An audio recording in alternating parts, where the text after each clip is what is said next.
Numa mansão de luxo, onde a bagunça era a regra, um menino autista só encontrava paz na arrumação.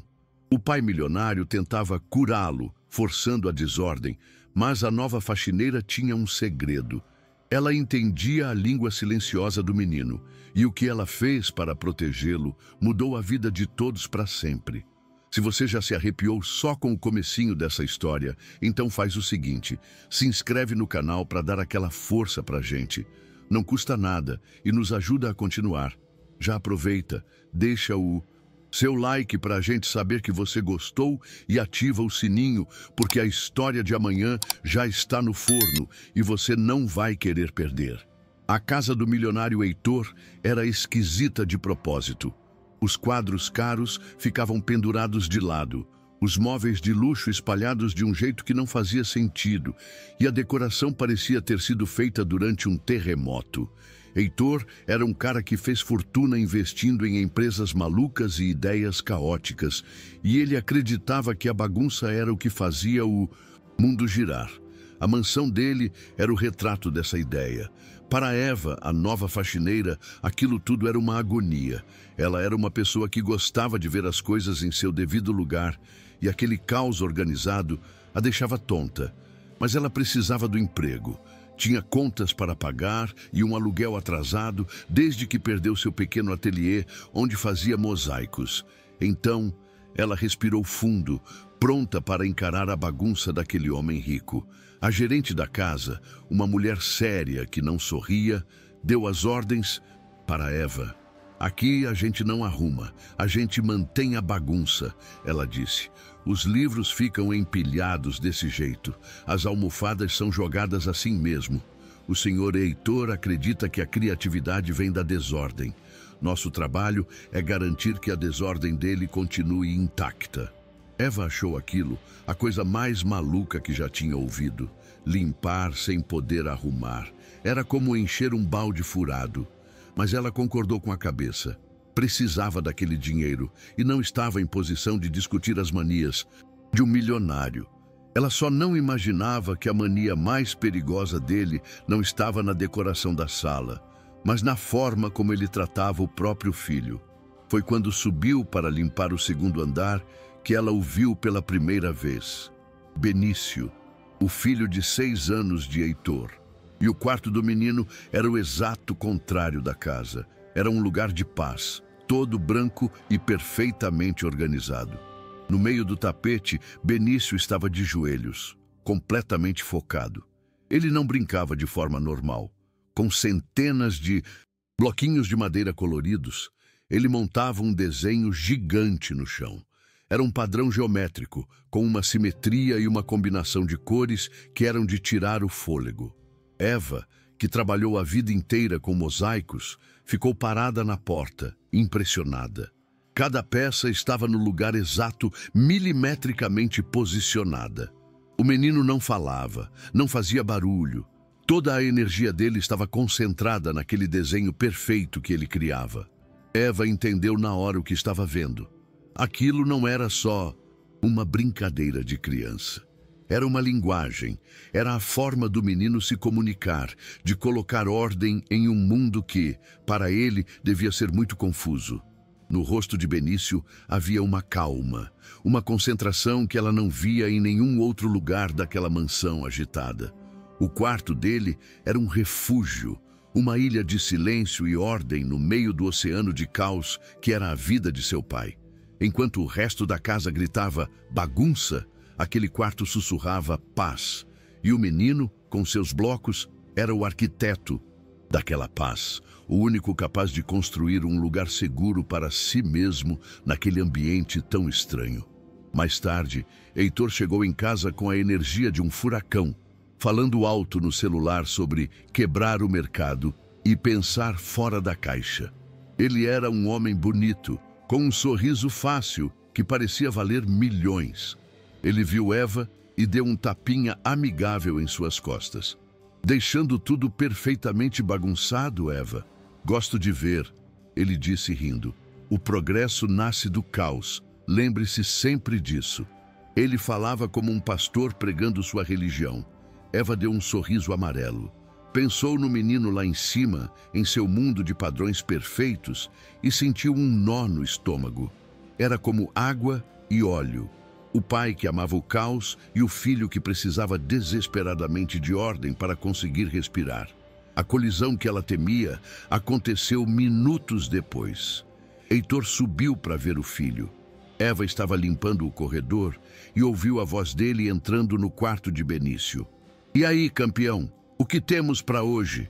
Ela deu uma espiada pela porta. Heitor olhava, admirado, para o desenho de blocos que o menino tinha acabado de terminar. "Uau, que coisa mais perfeita, simétrica demais!" ele elogiou. E então, para o horror de Eva, ele se agachou com um sorriso e, de propósito, derrubou uma parte do desenho com o dedo.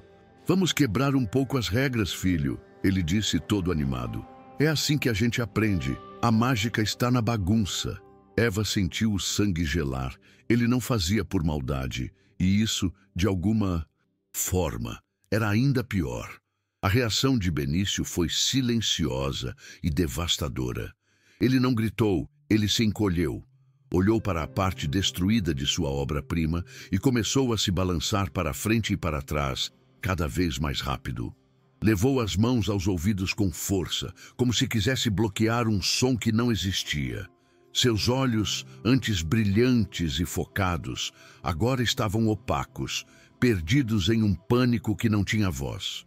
Sua segurança, sua linguagem, sua única forma de se sentir bem no mundo tinha sido enquebrada.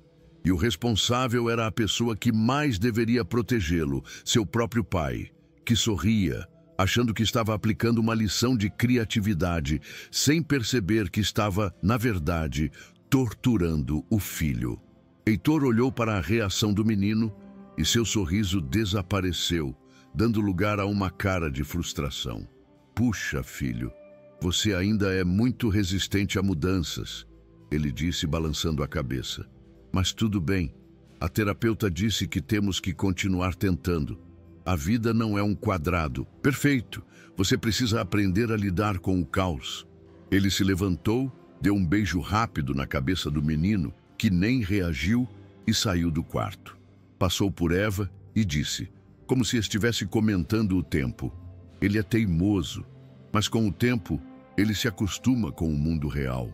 E desceu as escadas, voltando para seu mundo de negócios e ideias mirabolantes, deixando um rastro de destruição emocional para trás.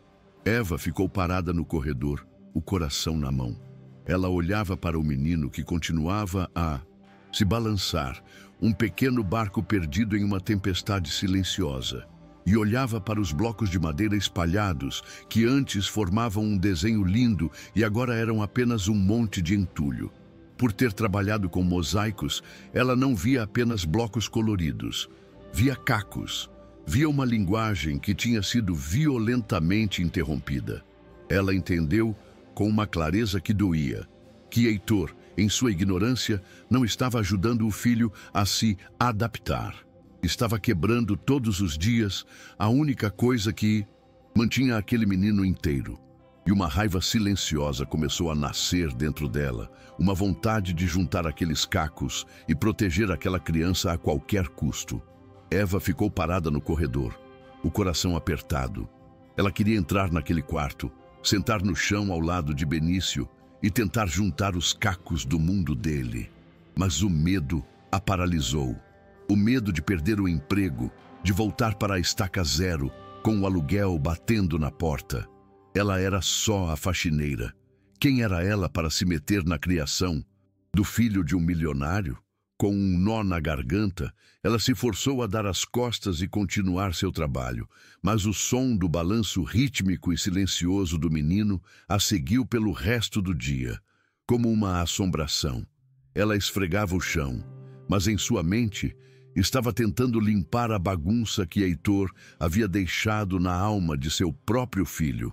Mais tarde, enquanto limpava a biblioteca, ela ouviu a voz de Heitor vindo do escritório. Ele estava ao telefone, provavelmente com a terapeuta do menino. A porta estava entreaberta e Eva não pôde deixar de ouvir. A sessão de exposição ao caos foi um sucesso, dizia Heitor, a voz cheia de um otimismo cego. Sim, ele teve a reação esperada, o balanço, o isolamento, mas isso é parte do processo. Precisamos continuar quebrando os padrões dele. É a única forma de prepará-lo para o mundo. Eva sentiu um calafrio. Ele não tinha visto a dor, o pânico. Ele tinha visto apenas o que queria ver, a confirmação de suas próprias teorias. E percebeu, com uma clareza assustadora, que Benício não tinha ninguém para defendê-lo. Ninguém que falasse sua língua. Naquela noite, em seu pequeno apartamento alugado, o cheiro de água sanitária ainda em suas mãos, Eva abriu uma caixa de papelão empoeirada que guardava debaixo da cama.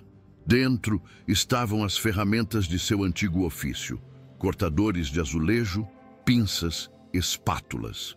E, embrulhado em um pano velho, o projeto que ela nunca terminou: o mosaico de um pássaro com uma das asas incompleta. Aquela imagem era o retrato de sua própria vida, um sonho quebrado.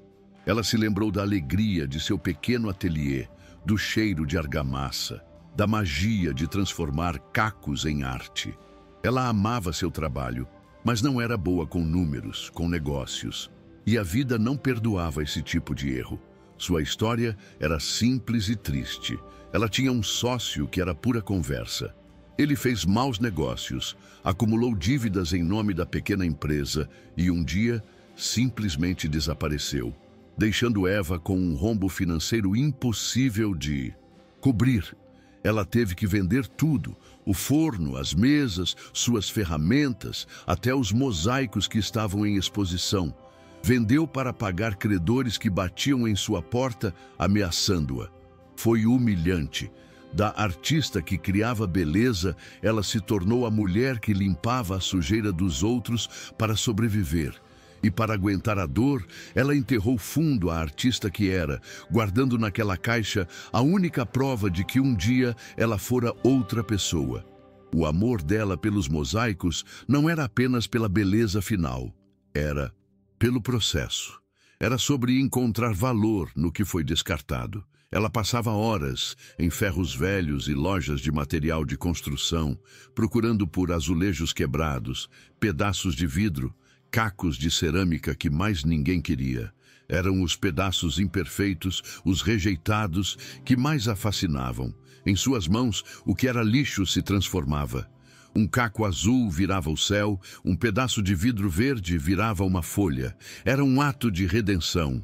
Ela pegava o que estava quebrado, o que era caótico, e dava um novo sentido, uma nova ordem, uma nova beleza. Era sua forma de conversar com o mundo, de consertar em pequena escala o que estava errado nele. De repente, de volta ao presente, pensando no rosto de Benício e em seu padrão de blocos destruído, uma luz se acendeu na mente de Eva. Uma conexão tão forte e clara que a deixou sem ar. Ela finalmente entendeu. Ela não sentia apenas pena do menino. Ela o entendia. Eles falavam a mesma língua. Ele pegava os blocos coloridos, o caos de formas e cores, criava uma ordem perfeita para se sentir seguro. E ela, Eva, passara a vida pegando cacos quebrados, o caos de materiais e criando uma ordem perfeita para se sentir feliz. A habilidade dela, a paixão que a vida lhe roubou, era a chave para entender o universo daquele menino. No dia seguinte, Eva voltou para a mansão, mas não era a mesma mulher. O medo ainda estava lá, mas agora havia algo maior, um propósito. Ela não era mais a faxineira assustada, apenas tentando manter o emprego. Era a guardiã de um segredo, a única pessoa naquela casa que entendia a linguagem silenciosa de Benício. Ela observou Heitor sair para o trabalho, o carro de luxo desaparecendo pelo portão, e soube que tinha uma janela de tempo, uma oportunidade. O que ela estava prestes a fazer era arriscado. Era uma insubordinação direta. Mas a imagem do menino se balançando em pânico era mais forte do que qualquer regra ou qualquer medo de demissão. Ela subiu para o segundo andar. O quarto de Benício estava silencioso. Ele estava sentado no chão, em um canto, de costas para a porta. Os blocos coloridos continuavam espalhados pelo tapete, a ferida ainda aberta desde o dia anterior. Ele não tinha tentado reconstruir. Parecia ter desistido. A pequena luz em seus olhos que Eva vira quando ele estava concentrado em sua criação tinha se apagado. Vê-lo assim, tão rendido, tão sem esperança, partiu o coração de Eva e fortaleceu sua decisão. Ela respirou fundo, empurrou seu carrinho de limpeza para dentro do quarto e se preparou para o ato de rebeldia mais silencioso e mais significativo de sua vida. Ela não tocou nos blocos do menino. Sabia que aquele era um território sagrado. Em vez disso, ela se ajoelhou no chão a uma distância respeitosa dele e abriu seu próprio carrinho. De dentro, ela pegou suas ferramentas de trabalho. Esponjas coloridas de diferentes tamanhos, panos de microfibra de cores vibrantes, pequenos frascos de produtos de limpeza com tampas de cores variadas. E então, no chão, de mármore branco, usando seus humildes materiais de limpeza, Eva começou a criar. Ela não falou com Benício, ela falou a língua dele. Com as esponjas amarelas, criou um sol. Com os panos azuis, um rio. Começou a construir seu próprio mosaico, uma resposta silenciosa à dor dele, e esperou. Eva continuou a montar seu mosaico no chão, sem olhar para o menino, dando-lhe espaço. Ela sabia que qualquer movimento brusco, qualquer olhar direto, poderia assustá-lo e fazê-lo recuar para dentro de sua concha. Benício, de seu canto, observava. Seus olhos, antes opacos, agora tinham um brilho de curiosidade. Ele via as cores, as formas, a ordem que ela criava a partir de objetos tão simples. Era uma linguagem que ele entendia. Depois de longos minutos de observação silenciosa, ele se moveu. Lentamente, ele pegou um de seus blocos de madeira, um quadrado vermelho, e o empurrou pelo tapete até que ele tocasse suavemente a borda do rio de panos azuis de Eva. Não foi um gesto grande, mas para eles foi um primeiro contato, uma palavra dita em um idioma que só os dois falavam. O coração de Eva deu um salto, mas ela controlou a emoção. Com a mesma calma, ela respondeu. Pegou um pequeno frasco de tampa vermelha de seu carrinho e o colocou ao lado do bloco do menino, incorporando a palavra dele em sua frase. A conversa silenciosa tinha começado. Pela hora seguinte, eles continuaram assim. Ele adicionava um bloco, ela respondia com uma esponja. Ele criava uma linha de peças amarelas. Ela a estendia com um pano da mesma cor. Eles não estavam mais em mundos separados. Estavam construindo juntos uma única obra de arte no chão do quarto, um diálogo de formas e cores. Pela primeira vez, desde que chegara àquela casa, Eva não se sentia uma faxineira. E pela primeira vez em muito tempo, Benício não estava sozinho. Aquilo se tornou o ritual secreto deles. Todos os dias, assim que Heitor saía, Eva dava um jeito de passar um tempo no quarto de Benício. Nem sempre eles construíam juntos. Às vezes, ela apenas deixava um recado para ele. Uma manhã, ele encontrou um coração feito com esponjas cor-de-rosa sobre sua cama. Em outra tarde, encontrou uma espiral de panos de chão coloridos no meio do tapete. Eram pequenos presentes, mensagens silenciosas que diziam: eu vejo você, eu entendo você. E o menino, que vivia em um mundo que tentava constantemente mudá-lo, finalmente encontrou alguém que apenas o aceitava. Alguém que não queria quebrar seus padrões, mas que criava novos padrões para ele. E Benício começou a mudar. A luz em seus olhos, que antes era uma faísca rara, agora era uma chama constante. Ele passou a interagir mais com o mundo ao seu redor, ainda que em silêncio, e começou a deixar suas próprias mensagens para Eva. Um dia, ela entrou na cozinha e encontrou todos os talheres da gaveta arrumados sobre a mesa em um padrão de leque perfeito. Ninguém entendeu, mas Eva sorriu. Era um bom dia. Em outra ocasião, encontrou as frutas da fruteira organizadas por cor, em um degradê impecável. Era um obrigado.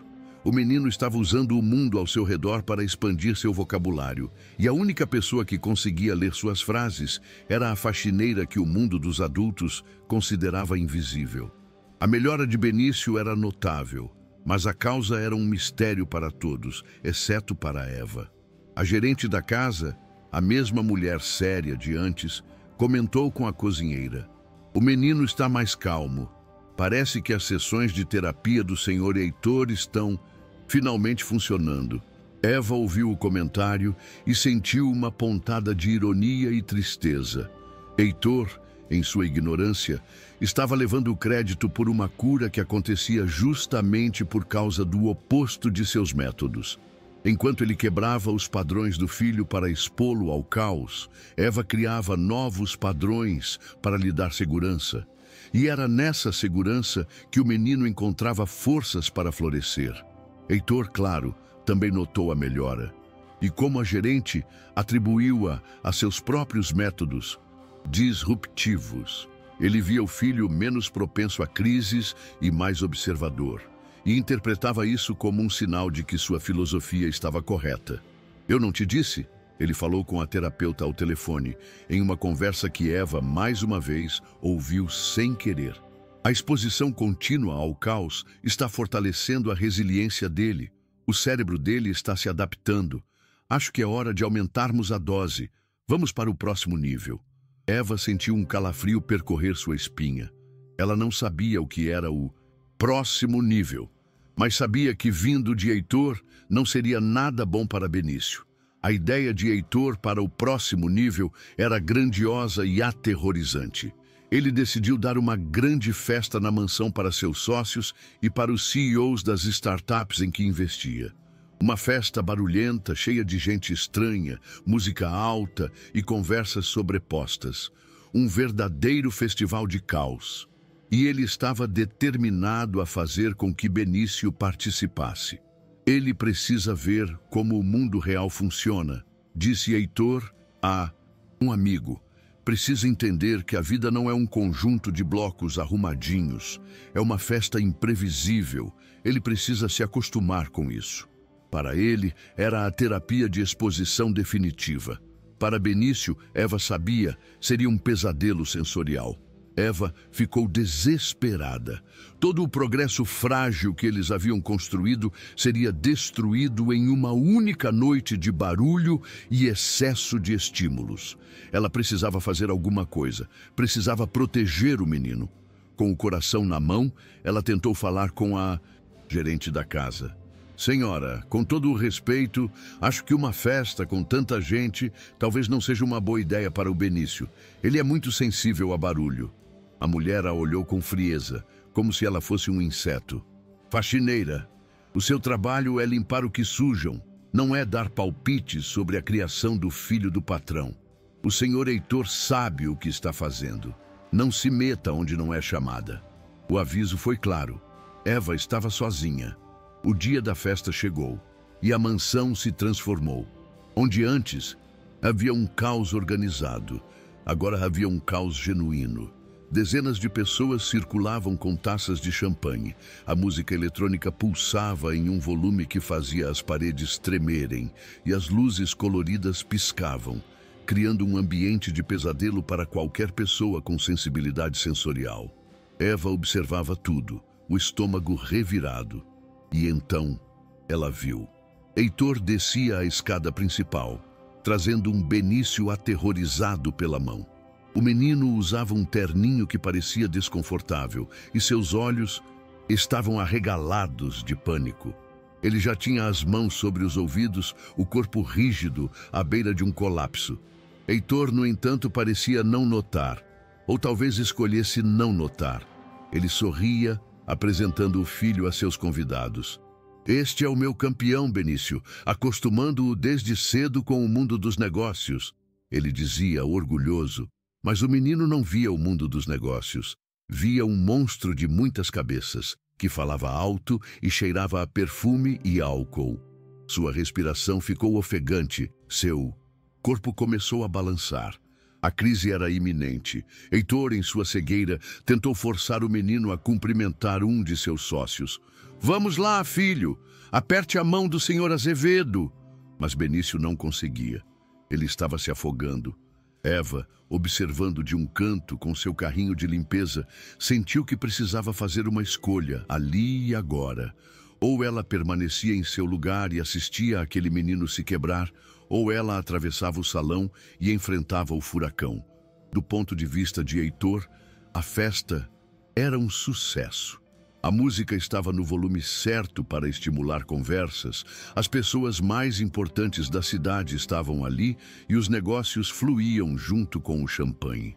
Ver seu filho, Benício, no meio de tudo aquilo, era parte de seu plano. Ele não via o pânico nos olhos do menino, via resistência. Para Heitor, a vida era como uma startup. Precisava de estresse para crescer, de desafios para inovar. Seu filho era seu projeto mais importante e ele acreditava, com toda a força de sua alma de investidor, que a exposição ao caos era o único caminho para torná-lo um vencedor. A dor do menino para ele era um dado necessário no gráfico do crescimento, um custo de investimento para um retorno futuro de sucesso e normalidade. Foi então que ele a viu. Eva, a faxineira. Ela atravessou o salão lotado, não com a postura de uma serviçal, mas com a calma de uma rainha. Ele a viu se ajoelhar na frente de seu filho, que estava à beira de um colapso, e com um gesto que pareceu ao mesmo tempo absurdo e hipnótico, ela pegou 2 azeitonas de uma bandeja que passava e as colocou no chão de mármore.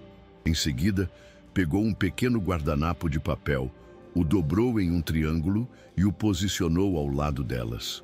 Naquele mar de barulho, gente e luzes piscando, ela criou uma pequena e insignificante ilha de ordem. Um padrão, um sussurro de simetria em meio a um furacão de estímulos. A primeira reação de Heitor foi de uma fúria gelada. Que ousadia, que humilhação. Fazer aquilo na frente de seus sócios, de seus rivais. Parecia um ato de sabotagem, uma performance para desmoralizá-lo. Ele deu um passo à frente, pronto para demiti-la ali mesmo, de forma exemplar. Mas então, ele viu o que aconteceu com Benício. O balanço do menino diminuiu. Suas mãos, que cobriam os ouvidos, baixaram lentamente. Seus olhos, antes perdidos no pânico, focaram-se naquele pequeno e ridículo padrão no chão. Era como se Eva tivesse jogado uma pequena âncora para um barco que estava prestes a afundar na tempestade. Ele parou, confuso, o grito preso na garganta. A cena bizarra não passou despercebida. As pessoas ao redor pararam de conversar e começaram a observar a interação silenciosa entre a faxineira, o menino e as azeitonas. O método de Heitor, a exposição forçada, estava falhando publicamente. E o método de Eva, a criação de um ponto de ordem, estava, de alguma forma, funcionando. Aquilo contradizia tudo em que ele acreditava. O caos era a força criadora. A ordem era uma prisão. Mas diante de seus olhos, a ordem estava se mostrando um refúgio e o caos uma tortura. E ele não sabia como processar aquela informação que ameaçava derrubar o pilar central de sua filosofia de vida. Para entender a obsessão de Heitor pelo caos, era preciso voltar à sua própria infância. Ele cresceu em uma casa onde a ordem era uma tirania. Seu pai, um homem rígido e autoritário, governava a família com um cronômetro na mão e um cinto na outra. Cada brinquedo fora do lugar, cada nota baixa, cada risada fora de hora era punida com uma severidade que beirava a crueldade. Heitor cresceu odiando a ordem, vendo-a como sinônimo de opressão, de falta de liberdade. Sua ascensão no mundo dos negócios foi um ato de rebelião. Ele se tornou um mestre do caos, porque para ele o caos era a única forma de ser verdadeiramente livre. Sua falecida esposa fora o seu contraponto. Ela era a calmaria para a sua tempestade, a ordem para a sua desordem. Era ela quem arrumava a bagunça que ele deixava para trás, tanto literal quanto metaforicamente. Quando ela morreu, de um mal súbito que nenhuma lógica pôde prever, o caos de Heitor perdeu seu centro de gravidade. E ele se viu sozinho com um filho que era o puro reflexo da mãe. Quieto, sensível, um menino que precisava desesperadamente da ordem que Heitor tanto desprezava. E isso o aterrorizava. Do seu ponto de vista distorcido pela dor, a necessidade de ordem de Benício não era apenas um sintoma de seu autismo. Era um eco da rigidez de seu próprio pai, a prisão da qual ele lutou tanto para escapar. Ele olhava para os padrões perfeitos que o filho criava e, em vez de ver beleza, via a mesma falta de ousadia que seu pai lhe cobrava. Ele acreditava, com uma convicção trágica, que para salvar o filho, para torná-lo forte e preparado para o mundo, ele precisava quebrar aquela necessidade de ordem. Precisava ensinar a Benício a amar o caos, a abraçar a bagunça, a ser como ele. Ele realmente acreditava que seus métodos eram um ato de amor. Cada padrão que ele desfazia, cada rotina que ele quebrava com uma surpresa, era, em sua mente, uma lição de sobrevivência. Ele estava tentando dar ao filho as ferramentas que o levaram ao sucesso. Não percebia que, em vez de libertar o menino, estava apenas recriando a mesma tirania de sua infância, mas com o sinal invertido. Seu pai o oprimia com excesso de ordem. E ele, Heitor, estava oprimindo Benício com excesso de caos. Eram apenas dois lados da mesma e cruel moeda da incompreensão. De volta à festa, olhando para Eva criando um pequeno ponto de ordem no chão, Heitor sentiu seu mundo tremer. A atitude dela não era apenas uma intromissão, era um espelho que refletia a crueldade de seus próprios métodos, a falência de sua filosofia. E ele odiou o que viu. Sentiu-se exposto, julgado, não pela faxineira, mas por si mesmo, e precisava, a qualquer custo, reafirmar seu controle, provar que estava certo, mesmo que os olhos de seu filho estivessem dizendo o contrário. Ele caminhou até eles, a máscara de confiança de volta no lugar. Com a ponta do sapato caro, ele desfez o pequeno padrão de azeitonas e guardanapos. "Chega de show, Eva! Volte para a cozinha", ele disse, a voz baixa e dura. Ele então se agachou e tentou pegar a mão de Benício. "Vamos, filho, vamos conversar com as pessoas. A festa está ótima." Ele tentou puxar o menino de volta para o furacão da festa, de volta para a sua terapia, tentando provar a si mesmo e a todos que seu método era o correto, que a pequena ilha de paz de Eva era uma ilusão. Mas a reação de Benício, desta vez, foi diferente. Tendo provado um segundo de calma, a volta ao caos foi insuportável. E o menino, que sempre implodia em silêncio, pela primeira vez explodiu para fora. Ele soltou um grito agudo, lancinante, um som de pura dor e angústia que cortou a música, as conversas, o barulho da festa. Foi um som tão primal e tão cheio de sofrimento que o salão inteiro se calou. Todas as cabeças, todos os olhares viraram-se para o centro da sala. O clímax do bloco se deu naquele silêncio ensurdecedor que se seguiu ao grito. Heitor estava congelado, de joelhos no chão de mármore, o filho gritando a seus pés. E ao seu redor, os rostos de todos os seus sócios, investidores e rivais o encaravam. Não havia admiração em seus olhos. Havia uma mistura de pena, choque e julgamento. Sua festa perfeita estava em ruínas. Sua terapia de choque tinha falhado da forma mais pública e humilhante possível. E ele, o mestre do caos, o homem que sempre tinha todas as respostas, estava totalmente perdido. O grito de Benício parou o tempo. A música eletrônica, as conversas de negócios, as risadas forçadas, tudo morreu. Por um instante, 100 dos empresários mais poderosos do país ficaram em silêncio, olhando para a cena no centro do salão. o anfitrião milionário, de joelhos, e seu filho pequeno se desfazendo em um grito de pura dor. A humilhação no rosto de Heitor era visível. Seu experimento, sua filosofia, tudo tinha implodido da forma mais pública possível. Os convidados, sem jeito, começaram a inventar desculpas e a se retirar em pequenos grupos. A festa tinha acabado. Em meio ao caos da debandada, Eva agiu.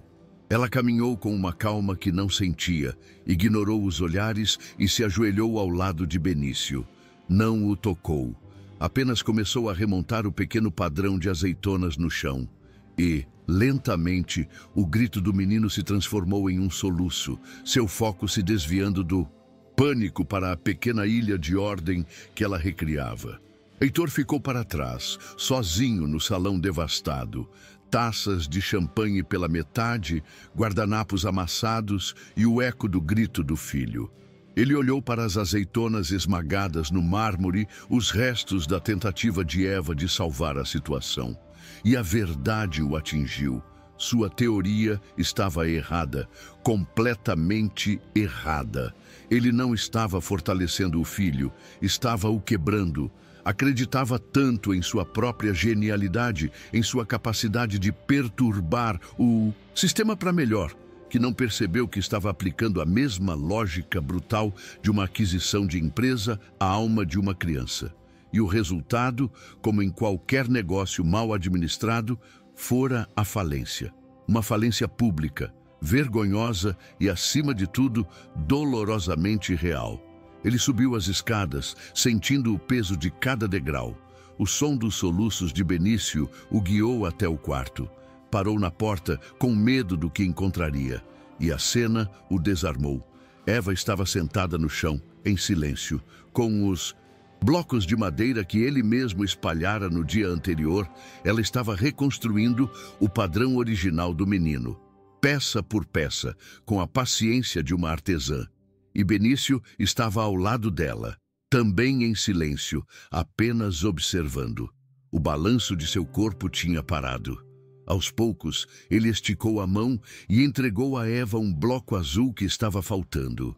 Ela o pegou, sorriu para ele e o encaixou no lugar. Naquele momento, eles não precisavam de palavras.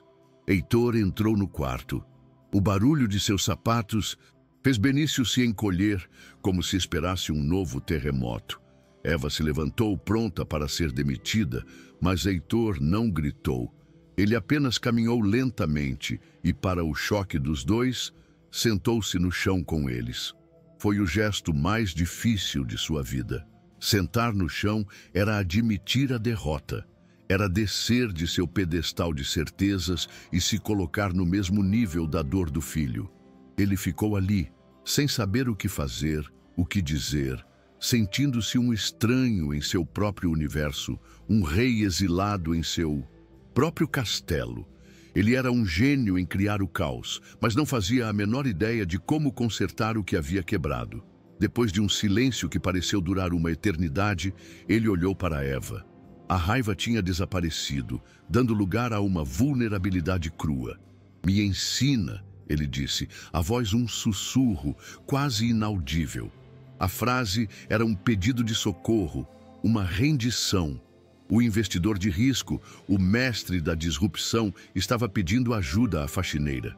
Estava admitindo que a sabedoria dela, tão simples e silenciosa, era mais valiosa do que todos os seus livros de estratégia de negócios.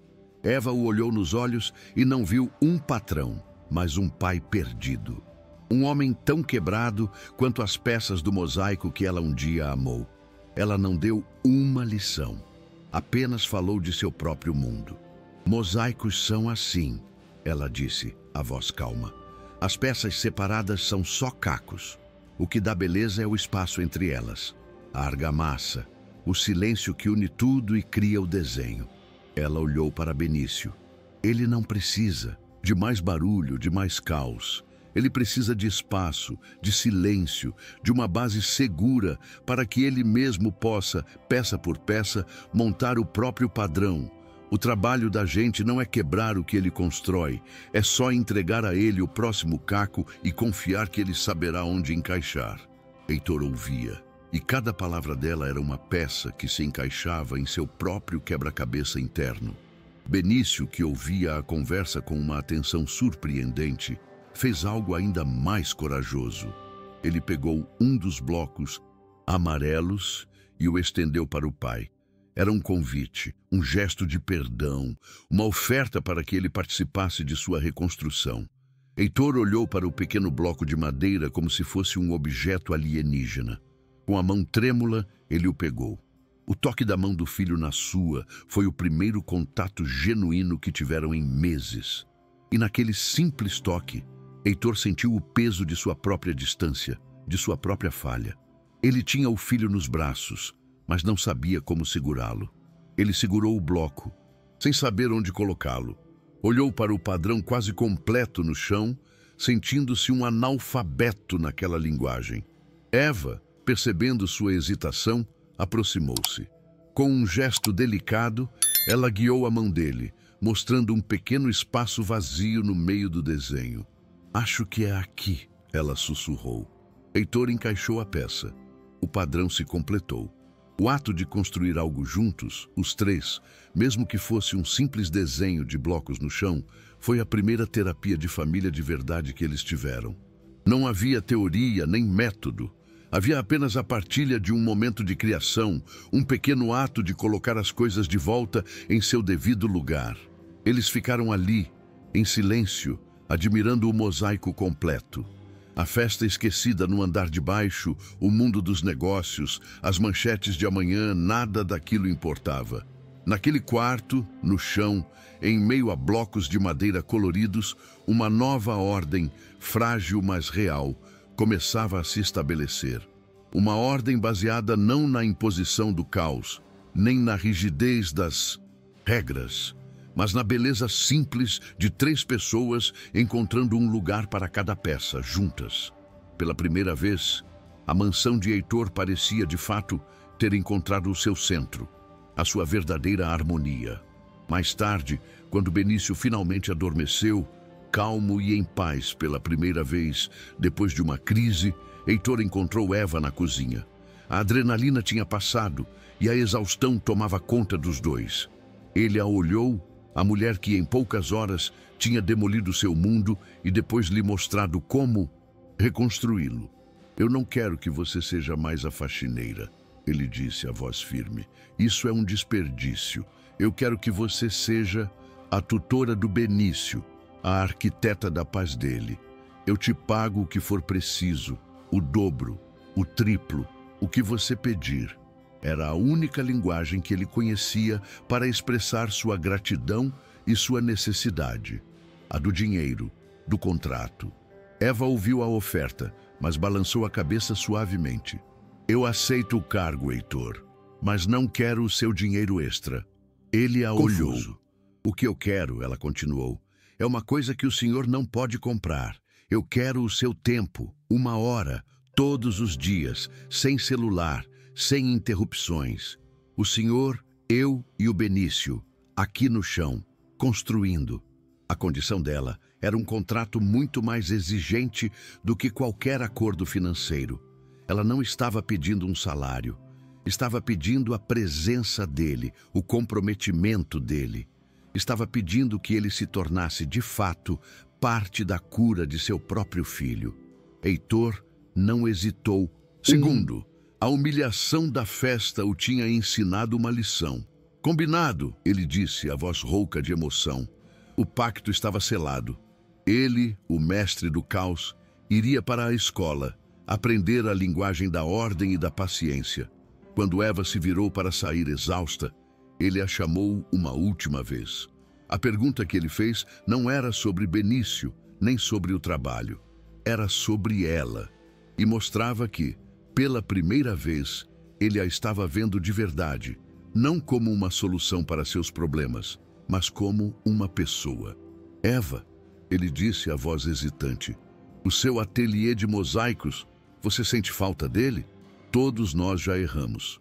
Mas o verdadeiro teste de caráter é o que fazemos depois. É a coragem de sentar no chão, admitir que não sabemos o caminho e pedir ajuda. Se você já viveu um momento de virada assim, conta pra gente nos comentários. Sua história nos inspira. E se você quer ver como Heitor e Eva vão reconstruir essa família, peça por peça, se inscreva no canal. A parte mais bonita da construção está apenas começando. A pergunta de Heitor, tão pessoal e inesperada, deixou Eva sem ar. Por um instante, ela não era a faxineira, nem a tutora. Era apenas Eva, a mulher cujo sonho tinha sido quebrado. Sim, ela sussurrou, a voz embargada, olhando para suas próprias mãos, que um dia foram ferramentas de criação e agora eram apenas instrumentos de limpeza. Eu sinto falta todos os dias. Era a única coisa que eu sabia fazer que colocava mais beleza no mundo do que a que eu encontrava. A confissão, tão simples e dolorosa, criou uma nova ponte entre eles. Heitor não viu pena no rosto dela, nem ressentimento. Viu apenas a verdade de uma perda, uma linguagem que ele, com seu próprio luto, entendia muito bem. Naquele momento, ele parou de vê-la como a solução para o problema de seu filho e começou a vê-la como uma pessoa inteira. A rotina das aulas de construção começou no dia seguinte.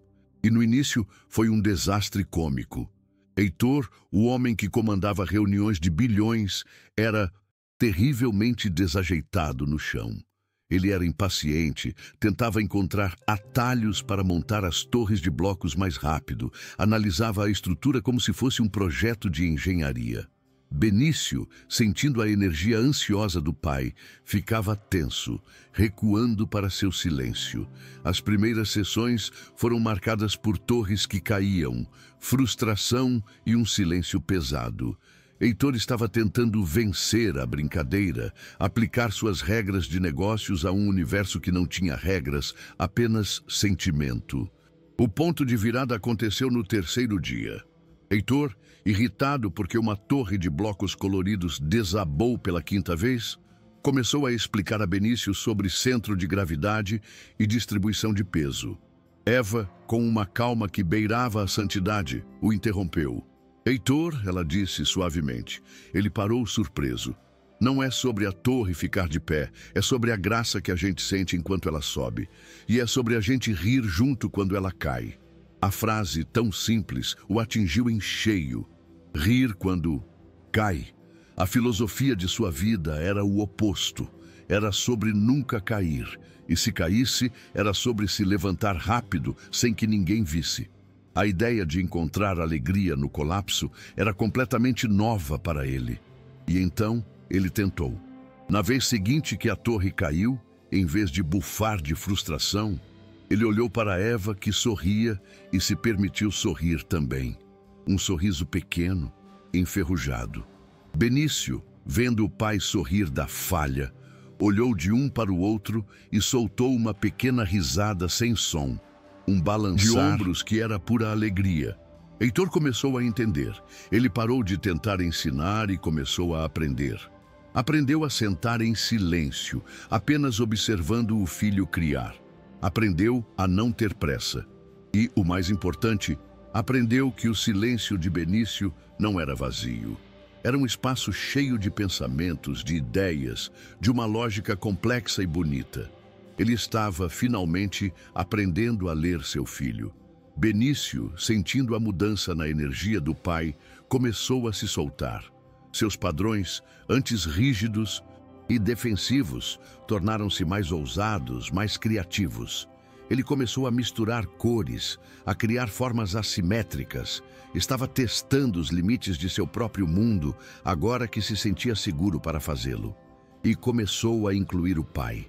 Pegava um bloco específico e o colocava na mão de Heitor, apontando para o lugar exato onde a peça deveria entrar. Ele não estava mais apenas permitindo a presença do pai. Estava lhe dando um papel, uma função em sua criação. Estava o convidando para ser coautor de seu universo. E para Heitor, cada bloco que ele encaixava sob a direção do filho era uma pequena medalha de honra. Numa tarde, enquanto montavam um longo e sinuoso caminho de blocos azuis pelo quarto, Heitor se sentiu seguro o suficiente para se abrir. Olhando para o padrão no chão, ele começou a falar de sua própria infância, da casa de seu pai, onde o silêncio era uma regra e cada objeto fora do lugar era um crime. Meu pai acreditava que a ordem era a única forma de criar um homem forte. Ele disse a voz baixa: qualquer coisa fora da linha era fraqueza. Eu passei a vida inteira lutando contra essa tirania, tentando provar que o caos podia ser forte também. Ele olhou para Benício. Acho que, sem perceber, eu estava fazendo com você o mesmo que ele fez comigo. Só que, ao contrário, estava tentando te forçar a ser como eu, com medo de que você fosse como ele. Enquanto Heitor falava, Benício parou de brincar. Ele se virou e, pela primeira vez, olhou diretamente nos olhos do pai, com uma atenção profunda. Ele viu a dor, a confissão, viu o homem por trás do furacão. Eva prendeu a respiração. O menino então olhou para o padrão que eles construíram juntos no chão, uma estrutura harmoniosa e ordenada. Olhou para o rosto de Eva e depois para o rosto de seu pai. E então, com um esforço que pareceu vir do fundo de sua alma, ele abriu a boca. E com uma voz clara, que não era usada há anos, ele apontou para o que eles construíram e disse uma única palavra: seguro. A palavra pairou. Quarto. Seguro. Heitor congelou. A voz do filho, um som que ele só ouvia em sonhos, estava ali, real. O quê? O que você disse, filho? Ele gaguejou, o coração martelando no peito, com medo de ter imaginado. Benício, com uma paciência infinita, apontou para o padrão de blocos, depois para o pai e depois para Eva. E repetiu, a voz um pouco mais forte: seguro. Não era apenas uma palavra, era uma definição. A ordem que eles criavam juntos, a presença calma dos dois, era o significado da palavra seguro. Ele não estava apenas construindo com blocos, estava construindo um sentimento. Heitor não aguentou. A barragem de controle que ele mantivera por anos se rompeu. Ele se inclinou para a frente e abraçou o filho, não com a força desajeitada de antes, mas com a entrega de um homem rendido. E chorou. Chorou pela morte da esposa, pela sua própria solidão, por sua estupidez, por sua cegueira. E, acima de tudo, chorou de alívio. Um alívio tão profundo que parecia lavar sua alma. Ele finalmente entendeu. Sua tentativa de forçar o caos não era para libertar o filho, era para libertar a si mesmo de seu próprio passado, e ele estava usando o menino em sua guerra particular. O clímax da cura deles aconteceu ali, no chão de um quarto infantil, em meio a blocos de madeira. Benício, sentindo a entrega do pai, abraçou-o de volta. E com a comporta da linguagem finalmente aberta, outras palavras começaram a sair, tímidas, fragmentadas. Pai, Eva, casa.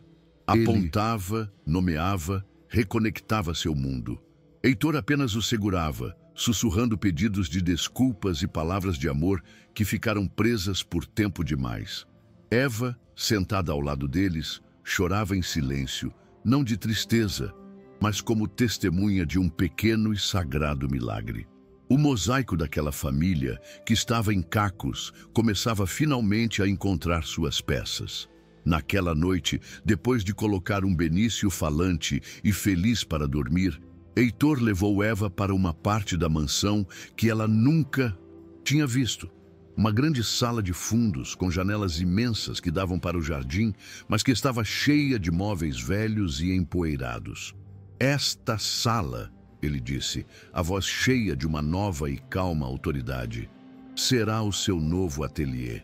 Ele acendeu a luz, revelando o potencial do espaço. Eu quero investir em você, Eva, não como minha funcionária, mas como a artista que você é. Quero que você volte a criar seus mosaicos, aqui, onde eu possa ver. Eva ficou sem palavras, o coração disparado. A oferta era mais do que ela poderia sonhar. Não era um presente, nem um pagamento. Era um gesto de profundo respeito, de reconhecimento. Ele não estava apenas lhe dando um emprego ou um lugar para ficar. Estava lhe devolvendo o que a vida lhe tirara, sua identidade, sua arte, sua alma. Ele estava dizendo que não queria apenas a cuidadora de seu filho em sua casa. Queria a artista, a mulher que via beleza nos cacos, a pessoa inteira que ela era. A generosidade do gesto era tão grande que ela sentiu as lágrimas voltarem aos seus olhos. Ela aceitou, claro, mas como sempre, com sua própria condição, sua própria peça no mosaico. Eu aceito, Heitor, com uma condição, ela disse, a voz firme, mas cheia de emoção. Ele a olhou, esperando. Este não será o meu ateliê, ela continuou. Será o nosso ateliê, meu e do Benício. Um lugar onde ele possa continuar a construir seus padrões e onde eu possa construir os meus. Um lugar onde a gente possa continuar ensinando um ao outro a linguagem dos cacos. Heitor sorriu, um sorriso que agora alcançava seus olhos. Ele entendeu que ela não estava apenas aceitando um presente. Estava o convidando para continuar a construir, juntos, aquela nova e improvável família. A transformação da sala dos fundos, no nosso ateliê, começou no fim de semana. Heitor não contratou uma equipe de decoradores. Em vez disso, vestiu uma roupa velha e, ao lado de Eva, passou o sábado inteiro lixando paredes e movendo móveis. Benício, pela primeira vez, participou de uma bagunça com alegria. Ele pegou os cartões de amostra de tinta e os organizou no chão em um degradê de cores perfeito, sua própria contribuição para o projeto. Vê-lo ali, sorrindo em meio à poeira e ao cheiro de tinta fresca, enquanto seu pai, desajeitado, tentava montar uma prateleira, foi a primeira cena verdadeiramente doméstica daquela mansão. Eles não estavam apenas reformando um cômodo, estavam, de forma literal e barulhenta, demolindo as paredes invisíveis que os separavam e construindo os alicerces de um lar. Na segunda-feira, uma surpresa esperava por Eva. O ateliê, ainda cheirando a novo, estava cheio de caixas. Heitor, usando seus recursos, havia rastreado e comprado de volta cada uma das ferramentas que Eva fora forçada a vender. As pinças, os cortadores, até a mesa de trabalho pesada que fora de seu pai. E não parou por aí. Encheu o lugar com os melhores materiais do mundo: azulejos italianos, vidro de Murano, cerâmicas artesanais. Era a forma dele de dizer, na linguagem que conhecia, o quanto valorizava a arte e a alma dela. Era um pedido de desculpas por seu mundo ter quebrado o dela, e um investimento, não em um negócio, mas em um sonho. Eva caminhou pelo ateliê, tocando em cada ferramenta, em cada azulejo, como se reencontrasse partes perdidas de si mesma. As lágrimas que vieram não eram de tristeza, mas de uma gratidão tão profunda que doía. Ela encontrou a caixa com seu mosaico inacabado, o pássaro com a asa quebrada.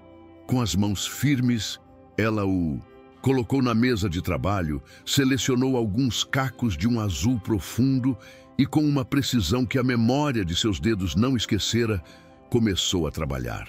Horas depois, a asa estava completa. O pássaro estava inteiro, pronto para voar. E Eva, ao colocar a última peça, sentiu que uma parte de si mesma, que ficara quebrada por tanto tempo, também acabara de ser remendada. O ateliê se tornou o novo coração da casa e o santuário particular de Benício. Ele passava a maior parte do dia ali, no chão, construindo seus universos de blocos, enquanto Eva trabalhava em seus mosaicos.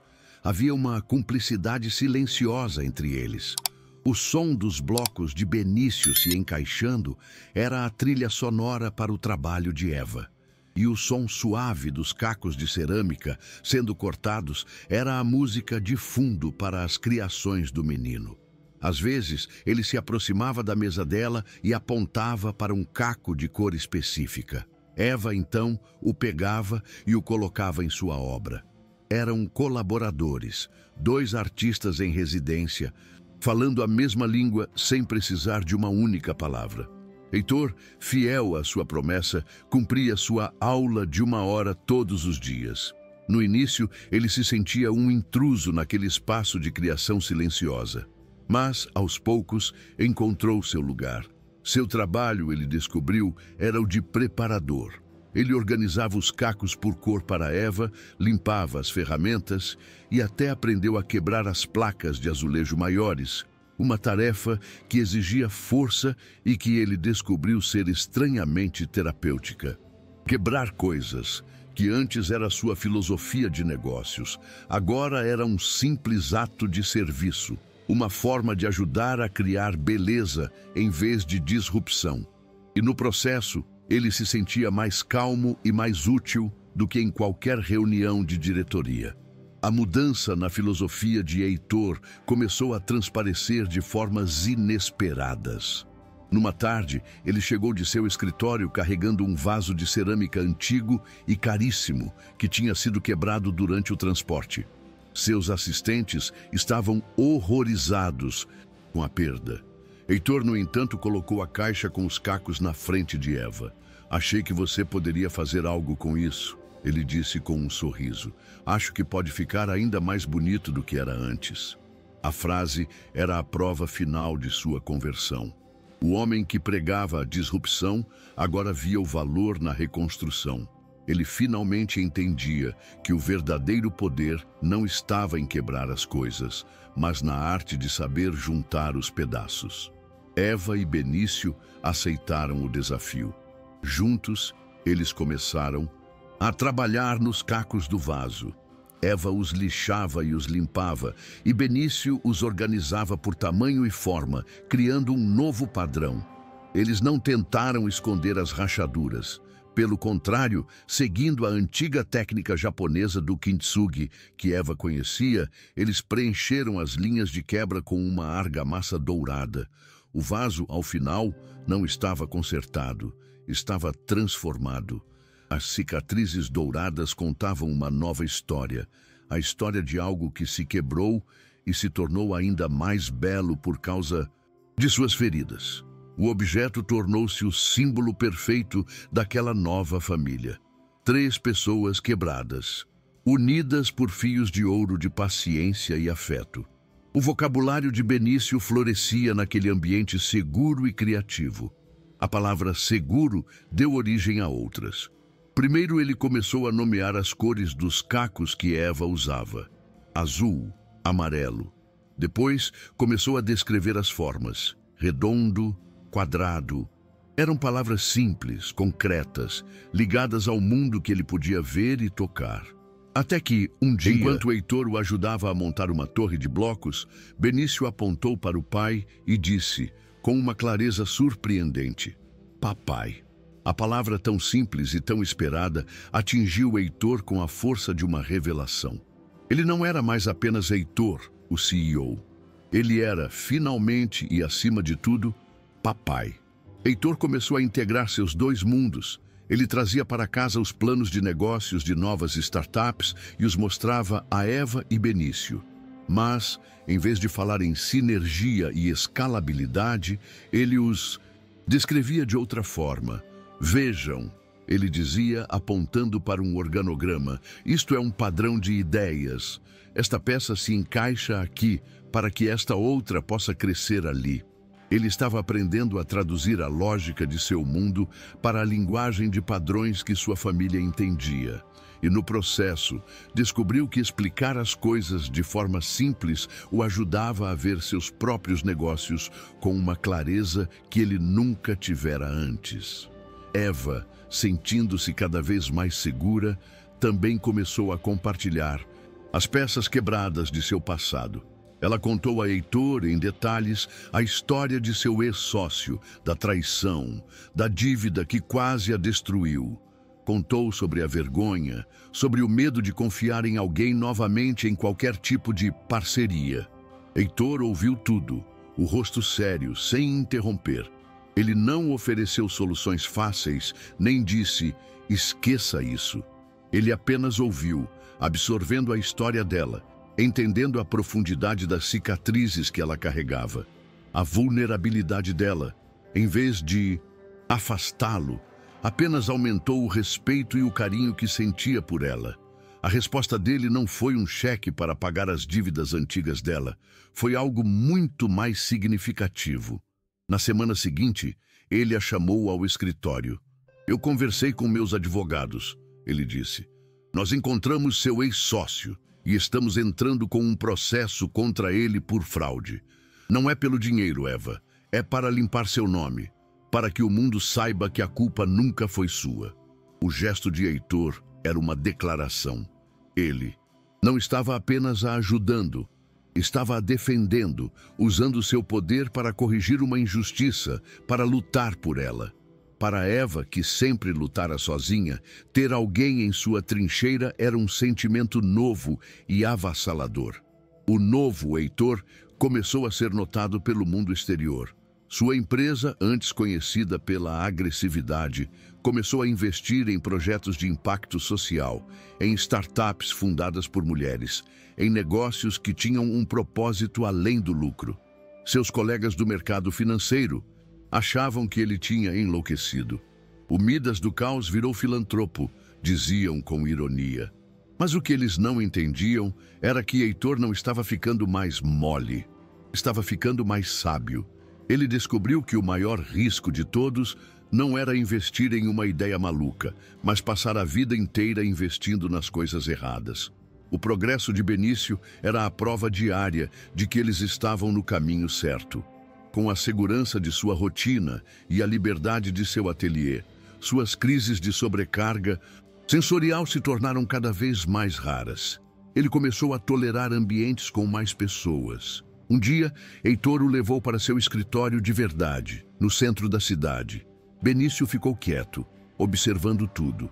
E enquanto o pai estava em uma ligação, ele foi até a mesa de Heitor e, com as canetas e os clipes de papel, criou um pequeno e perfeito mosaico ao lado do teclado. Os funcionários que viram a cena ficaram maravilhados. O filho do chefe não era estranho, era um artista. A terapeuta de Benício, que eles mantiveram informada, foi chamada para uma nova avaliação.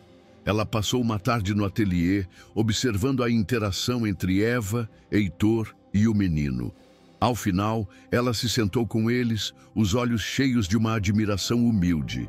Eu estudei anos, fiz doutorados, aprendi dezenas de técnicas, ela disse. Mas o que vocês fizeram aqui, isso não está nos livros.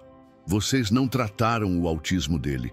Vocês criaram um ambiente onde a alma dele pôde florescer. O que quer que vocês estejam fazendo, por favor, continuem. Era a validação final. A intuição e o afeto tinham triunfado, onde a técnica sozinha havia falhado. Heitor, Eva e a terapeuta decidiram então trabalhar juntos. A arte e a criação de padrões foram oficialmente incorporadas à terapia de Benício. Eva compartilhava suas percepções intuitivas e a terapeuta as traduzia para um contexto clínico, criando um plano de desenvolvimento que era, ao mesmo tempo, técnico e profundamente humano. Heitor não era mais o pai que pagava pelos melhores especialistas. Era um membro ativo e informado da equipe de cura de seu filho, um colaborador que agora entendia que a solução não era impor, mas integrar. A relação deles, que começara com um confronto, transformara-se em uma parceria respeitosa. A linha que separava o cuidado, a amizade e o amor entre Heitor e Eva tornou-se cada vez mais tênue, até desaparecer por completo. A parceria deles na criação de Benício, no trabalho do ateliê, na cura de suas próprias feridas, teceu entre eles um laço de uma intimidade e de uma força inabaláveis.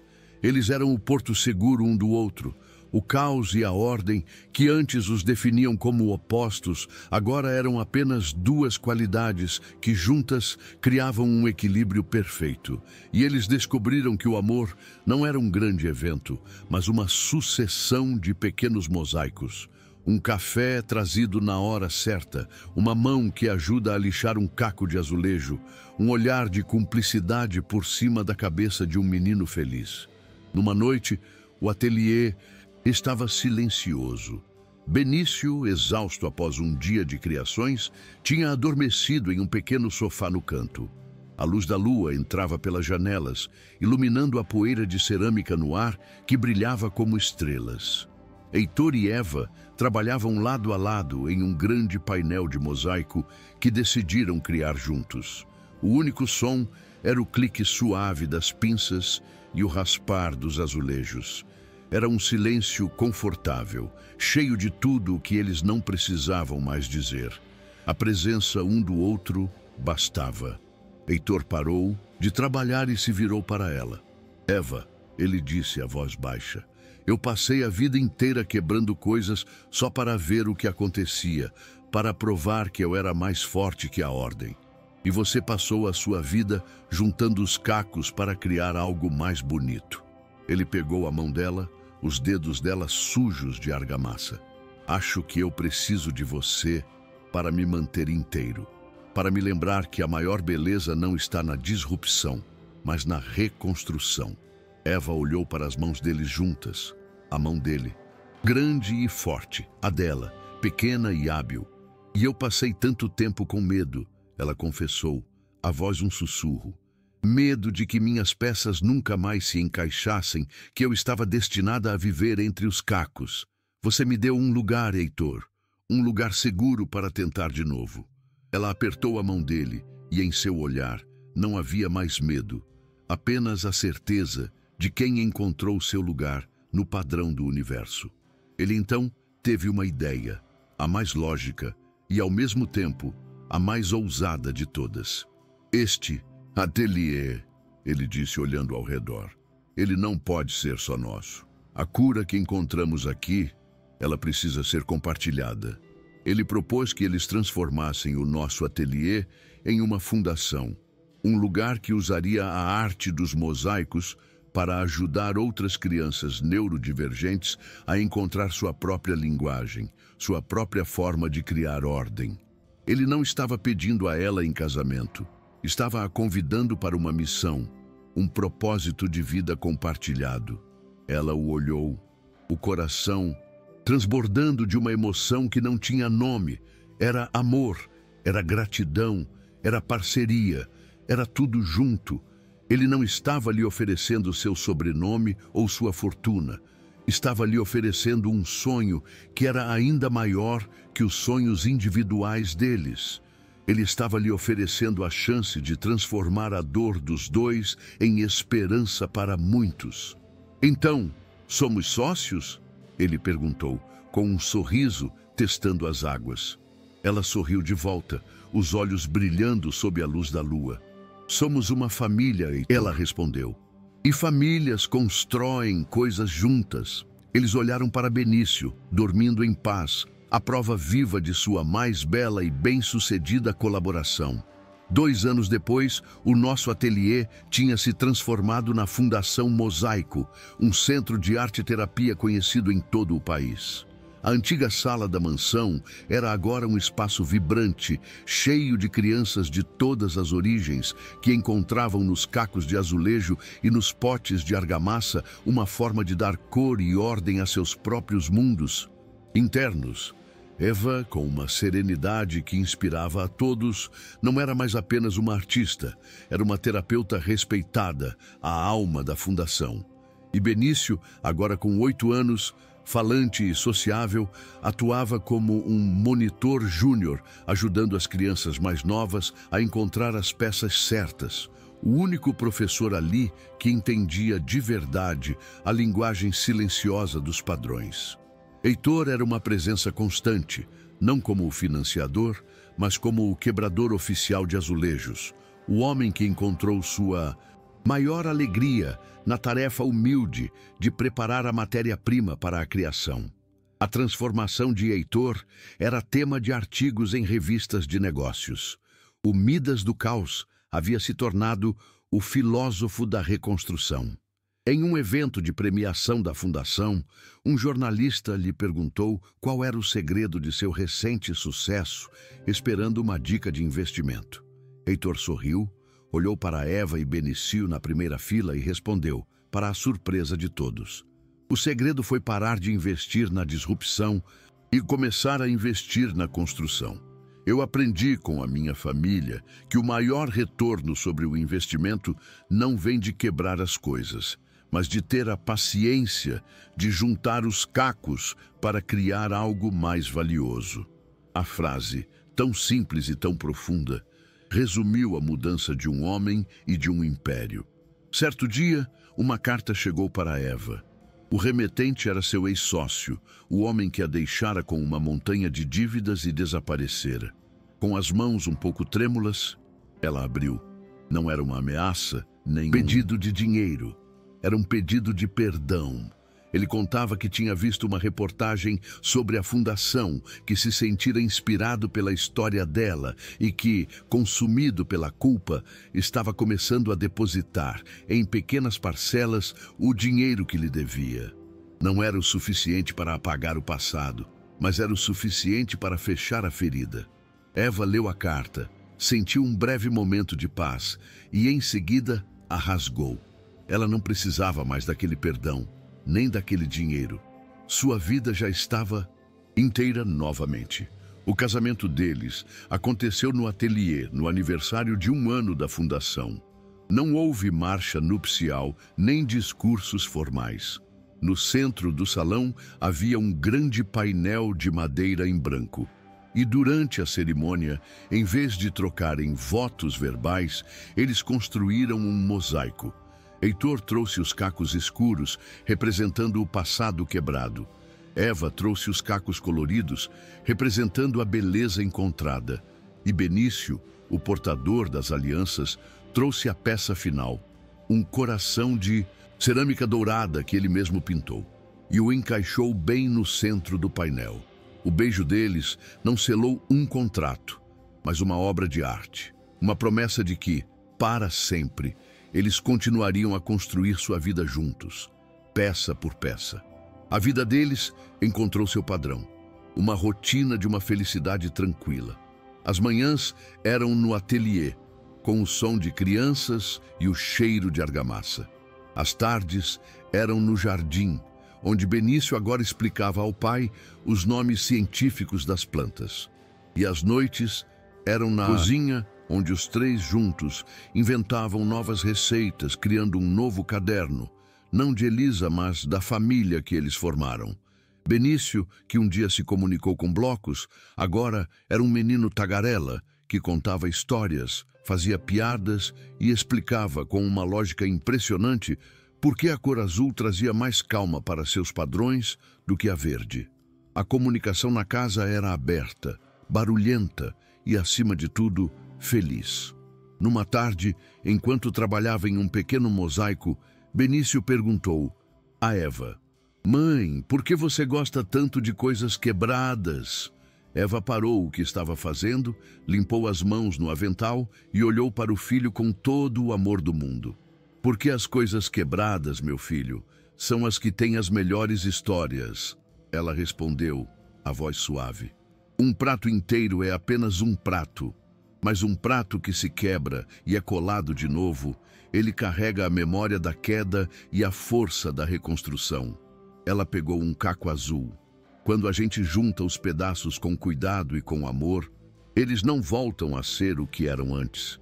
Eles se tornam algo novo, mais forte e muito, muito mais bonito. A imagem final daquela história estava pendurada na parede principal da fundação. O grande painel de mosaico que eles terminaram juntos representava uma árvore imensa. As raízes eram feitas de cacos escuros e fragmentados, a imagem da dor e da perda. Mas, à medida que o tronco subia, os cacos se tornavam mais coloridos, mais brilhantes, florescendo em uma copa vibrante de padrões complexos e cheios de vida, como os que Benício criava. Heitor, Eva e Benício estavam parados diante da obra. Ele tinha o braço ao redor do ombro dela, Ela, por sua vez, tinha a mão repousada suavemente sobre a própria barriga, onde uma nova vida, uma nova peça para aquele mosaico já começava a se formar. Eram a prova viva de que a vida, assim como a arte, encontra sua maior beleza não na perfeição, mas na coragem de juntar os próprios cacos. E assim, uma faxineira que juntava cacos nos ensinou que as feridas podem se tornar as partes mais belas de nossa história. Se a jornada de Eva, Heitor e Benício remendou um pedaço do seu coração, então faça parte do nosso ateliê. Sua inscrição nos ajuda a encontrar mais histórias como esta. Deixe seu like para que essa mensagem de esperança se espalhe e comente aqui embaixo. Qual caco da sua vida você transformaria em arte? Temos novas histórias todos os dias e a próxima pode ser a peça que faltava no seu próprio mosaico.